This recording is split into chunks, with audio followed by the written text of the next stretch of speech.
লন্ডনের বৈঠক পছন্দ না হয় আলোচনায় আসেনি একটি দল, বলছে মির্জা ফখরুল। গরু ক্ষেতের ফসল খেয়েছে এমন অভিযোগে মাকে মারপিটের পর ছেলেকে হত্যা।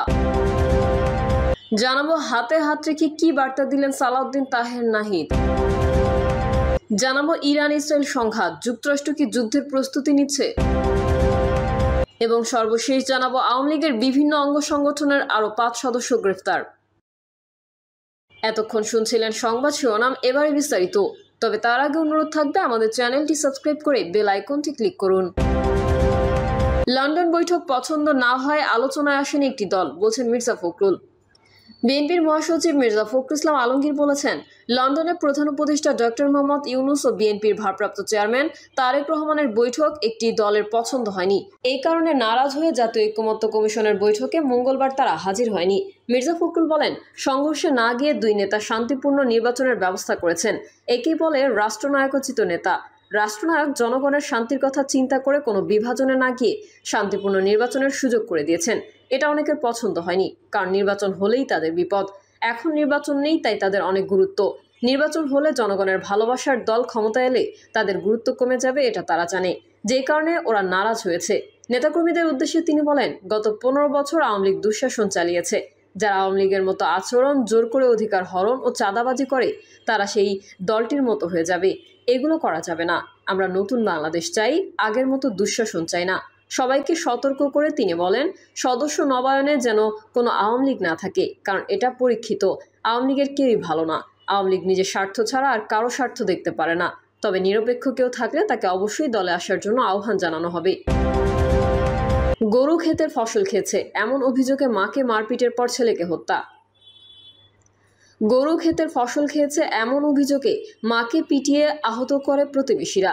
এরপর মায়ের পক্ষে ক্ষমা চেয়েও শেষ রক্ষা হয় না 17 বছরের কিশোর আশিক মণ্ডলের। মাকে মারধরের পর আশিককে পিটিয়ে হত্যা করে পাষণ্ড প্রতিবেশীরা।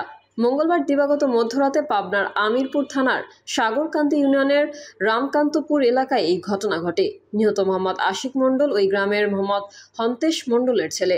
পুলিশ ও স্থানীয়রা জানান, মঙ্গলবার বিকেলে প্রভাবশালী প্রতিবেশী আরফ মৃদার ক্ষেতের ফসল খায় গরু।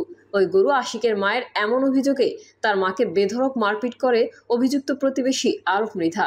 পরে বাড়িতে ফিরে মাকে মারধরের বিষয়টি জানতে পেরে আশিক ছুটে যান ওই প্রতিবেশীর কাছে এবং তার কাছে মায়ের পক্ষে ক্ষমা চান, কিন্তু এতেও শেষ রক্ষা হয়নি। ওই প্রতিবেশী ছেলে আশিককেও পিটিয়ে গুরুতর আহত করেন। পরে প্রতিবেশীরা আশিককে উদ্ধার করে প্রথমে কাশীনাথপুর এবং পরে পাবনা জেনারেল হাসপাতালে নিয়ে যায়। পাবনা জেনারেল হাসপাতালে অবস্থার অবনতি হলে তাকে রাতেই রাজশাহী মেডিকেল কলেজ হাসপাতালে রেফার করা হয়। সেখানে নেওয়ার পথে রাত 1টার দিকে আশিক মারা যান। আমিনপুর থানার ভারপ্রাপ্ত কর্মকর্তা গোলাম মোস্তফা ঘটনার সত্যতা স্বীকার করে জানান, লাশ উদ্ধার করে ময়নাতদন্তের জন্য পাবনা জেনারেল হাসপাতালের মর্গে পাঠানো হয়েছে। এ ঘটনায় 6 জনের নামে অভিযোগ পাওয়া গেছে। আসামিদের ধরতে আমাদের অভিযান চলছে। হাতে হাত রেখে কি বার্তা দিলেন সালাউদ্দিন তাহের নাহিদ। হাতে হাত রেখে বিএনপির জাতীয় স্থায়ী কমিটির সদস্য সালাউদ্দিন আহমেদ, জামায়াতে আমির নায়েবে আমির সৈয়দ আবদুল্লাহ আহমেদ তাহের ও জাতীয় নাগরিক পার্টির আহ্বায়ক নাহিদ ইসলাম কি বার্তা দিলেন দেশবাসীকে।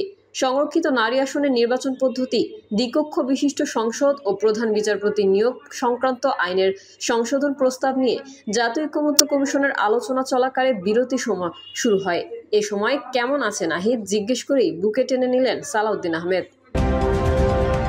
ইরান ইসরায়েল সংঘাত, যুক্তরাষ্ট্র কি যুদ্ধের প্রস্তুতি নিচ্ছে। ইরান ও ইসরায়েলের মধ্যে সংঘাত তীব্রতর হওয়ার মধ্যে যুক্তরাষ্ট্রের প্রেসিডেন্ট ডোনাল্ড ট্রাম্প প্রশাসন এই সংঘাতে জড়াবে নাকি কোনো কূটনৈতিক সমাধানের পথে হাঁটবে সে বিষয়ে মিশ্র ইঙ্গিত দিচ্ছে। প্রকাশ্যে ট্রাম্প প্রশাসন সমঝোতার কথা বলছিল।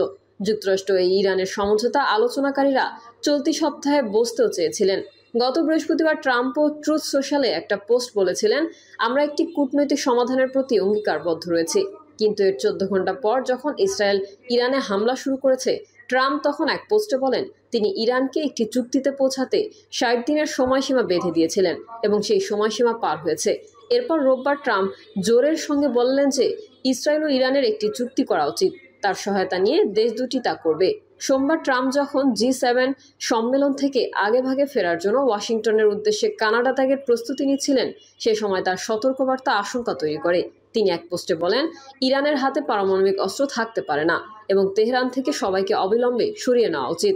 পরে এয়ারফোর্স ওয়ানে মার্কিন প্রেসিডেন্ট সাংবাদিকদের বলেন যে তিনি ইসরায়েল ও ইরানের মধ্যে একটি যুদ্ধবিরতির সমঝোতা আলোচনার জন্য ওয়াশিংটনে ফিরছেন না, তিনি এর চেয়ে আরও অনেক বড় কিছু চান। ট্রাম্পের এই বক্তব্য ইসরায়েল ইরান সংঘাতে যুক্তরাষ্ট্র সত্যিকারই কোন মাত্রায় যুক্ত এবং এখানে আসলে দেশটি কি করতে চায় তা নিয়ে বিশ্লেষকদের মধ্যে নতুন করে আলোচনার জন্ম দিয়েছে। ইরানে ইসরায়েলের হামলায় যুক্তরাষ্ট্রের যুক্ততার কথা অস্বীকার করেছেন ডোনাল্ড ট্রাম্প। রোববার তিনি ট্রুথ সোশ্যালে এক পোস্টে লিখেছেন, আজ রাতে ইরানে যে হামলা হয়েছে তাতে যুক্তরাষ্ট্রের কোনো সম্পৃক্ততা নেই। ট্রাম্প কি যুদ্ধে জড়াবেন? ইসরায়েলের হামলায় ইরানের নাতানজ ইউরেনিয়াম সমৃদ্ধকরণ স্থাপনার ভূপৃষ্ঠের উপরের অংশ ধ্বংস হয়েছে বলে ধারণা করা হচ্ছে। এই পারমাণবিক কেন্দ্রে ইউরেনিয়ামকে 60% বিশুদ্ধতায় সমৃদ্ধ করেছে, যা পারমাণবিক বিদ্যুৎ উৎপাদনের জন্য প্রয়োজনীয় 3.67% তুলনায় অনেক বেশি, কিন্তু পারমাণবিক বোমা তৈরির জন্য প্রয়োজনীয় 90%-এর নিচে। ইসরায়েলি হামলার কারণে নাতানজে বিদ্যুৎ সরবরাহ ব্যবস্থা বিঘ্নিত হয়ে ভূগর্ভস্থ ইউরেনিয়াম সমৃদ্ধকরণের অংশ ক্ষতিগ্রস্ত হয়ে থাকতে পারে বলে মনে করছে আন্তর্জাতিক আণবিক শক্তি সংস্থা। কিন্তু আইএএ এর মূল্যায়নে ইসরায়েল ইরানের ফোর্দোয় অপর ইউরেনিয়াম সমৃদ্ধকরণ কেন্দ্রকে ক্ষতিগ্রস্ত করতে পারেনি। কেন্দ্রটি পাহাড়ের ভূগর্ভে তৈরি করা হয়েছে। এর মূল কক্ষগুলো মাটির নিচে 80 থেকে 90 মিটার গভীরে। এখানেও ইউরেনিয়ামকে 60% বিশুদ্ধতা সমৃদ্ধ করা হয়।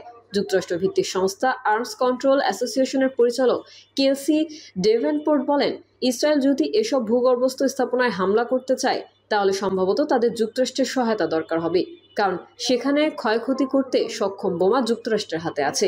ডেভেনপোর্ট বলেন, এইসব বোমা দিয়ে বারবার হামলা চালালে ভূগর্ভস্থ ওই সব পারমাণবিক স্থাপনা ক্ষতিগ্রস্ত বা ধ্বংস করা সম্ভব।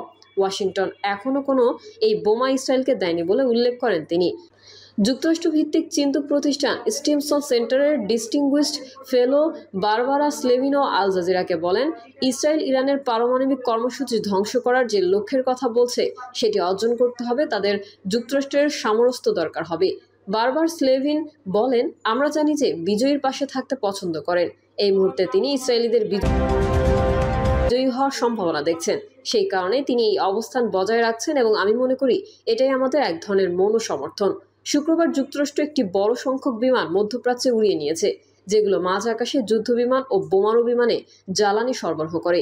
একই সঙ্গে সোমবার দক্ষিণ চীন সাগর থেকে যুক্তরাষ্ট্রের বিমানবাহী রণতরী ইউএসএস নিমিটজ মধ্যপ্রাচ্যের দিকে যাত্রা করেছে। গতকাল মঙ্গলবার যুক্তরাষ্ট্র ওই অঞ্চলে আরও যুদ্ধ বিমান পাঠানোর ঘোষণা দিয়েছে। এই বিষয়ে স্কটল্যান্ডের সেন্ট অ্যান্ড্রু বিশ্ববিদ্যালয়ের ইরানিয়ান ইতিহাসের অধ্যাপক আলী আনসারি মনে করেন, ইসরায়েলের হামলায় প্রাথমিক সফলতার কারণ ট্রাম্প বিজয়ের গর্বের ভাগিদার হওয়ার জন্য এই সংঘাতে জড়িত হওয়ার বিষয়ে প্রলুব্ধ হতে পারেন। এতে ইরানের পতন হতে পারে বলেও তিনি মনে করেন। আলী আনসারি বলেন, যুক্তরাষ্ট্র ফোর্দোয় হামলার যোগ দিতে পারে, যদিও আমি মনে করি আমেরিকার হামলার সত্যিকার হুমকি ইরানিদের আলোচনার টেবিলে আনতে পারে। তিনি বলেন, যুক্তরাষ্ট্রের কাছে কিছু ছাড় দিলে ইরান তা সম্মানের সঙ্গে মেনে নিতে পারে, কিন্তু ইসরায়েলের কাছে তারা তা পারবে না, যদিও শেষ পর্যন্ত তাদের আর কোনো উপায় নাও থাকতে পারে।